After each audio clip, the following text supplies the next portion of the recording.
Chers amis, bonjour à tous.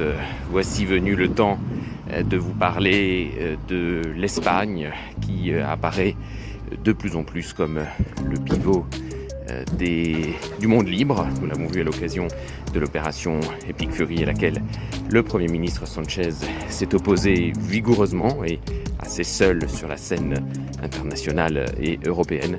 Donc nous avons décidé de consacrer notre dossier de crise numéro 10 à l'Espagne comme pont en réalité ibéro-américain. Vous savez que chez Samari et compagnie, nous vous parlons souvent du monde latino-américain qui se porte plutôt bien, qui devrait ne pas ressortir trop éprouvé par les secousses géopolitiques du moment.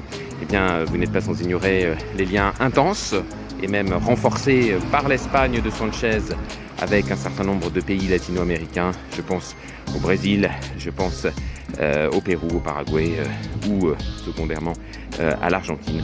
Et donc nous faisons un point sur le dynamisme économique, sur la vitalité économique de l'Espagne et des marchés boursiers espagnols qui contrastent avec ceux qu'on appelle maintenant les BIF. Je veux parler évidemment de la Grande-Bretagne, de l'Italie, dans une moindre mesure, et de la France, qui ont succédé, vous vous souvenez, aux PIGS pendant la crise des subprimes, ou plutôt la crise européenne, désignée par cet acronyme PIGS, le Portugal, l'Irlande, puisqu'il y avait deux I, l'Italie, la Grèce et l'Espagne, qui étaient les pays les moins bien notés.